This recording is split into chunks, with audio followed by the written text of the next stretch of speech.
Hello மக்களே! வீட்லயே எப்படி காலிஃப்ளவர் ஃப்ரை பண்ணுறதுன்னு பார்க்கலாம். நீங்க கடையில வாங்க வேண்டிய அவசியமே இல்ல. வீட்ல உங்ககிட்ட காலிஃப்ளவர் இருந்துச்சுன்னா, கண்டிப்பா ட்ரை பண்ணி பார்த்துட்டு எப்படி இருந்ததுன்னு கீழ கமெண்ட் பண்ணுங்க.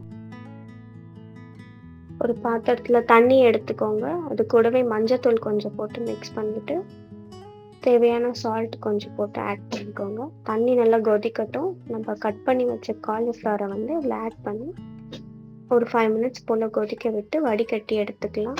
2 ஸ்பூன் கார்ன்ஃப்ளவர் மாவு எடுத்துக்கோங்க.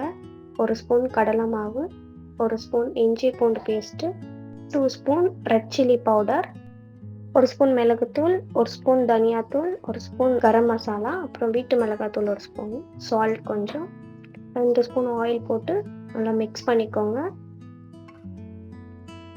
கொஞ்சம் தண்ணி தொளிச்சு நல்லா மிக்ஸ் பண்ணிக்கோங்க. இங்க பாருங்க, இந்த மாதிரி பதத்துக்கு நீங்க மிக்ஸ் பண்ணிக்கோங்க. வடிகட்டி வச்ச காலிஃப்ளவரை போட்டு நல்லா மிக்ஸ் பண்ணிக்கோங்க. எல்லா இடத்துலையும் அப்ளை ஆகுற மாதிரி அந்த பூவில் வந்து நல்லா மசாலா அப்ளை ஆகுற மாதிரி மிக்ஸ் பண்ணி வச்சுக்கோங்க. இங்க பாருங்க, இந்த மாதிரி நல்லா அப்ளை ஆகணும். இது அப்படியே நம்ம ஒரு 10 மினிட்ஸ் ஊற வச்சிடலாம். சைடில் ஒரு கடாயில் எண்ணெய் ஊற்றி கொதிக்கட்டும். எண்ணெய் கொஞ்சம் சூடானதும் காலிஃப்ளவரை போட்டு இந்த மாதிரி ஃப்ரை பண்ணிக்கலாம். 2 மினிட்ஸ்க்கு திருப்பாதீங்க, உடனே திருப்பிடாதீங்க.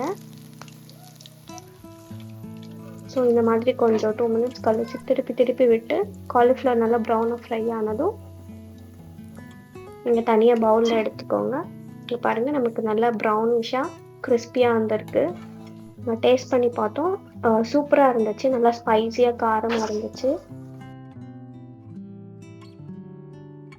நீங்களும் வீட்டில் ட்ரை பண்ணி பார்த்துட்டு எப்படி இருந்ததுன்னு கமெண்ட் பண்ணுங்கள்.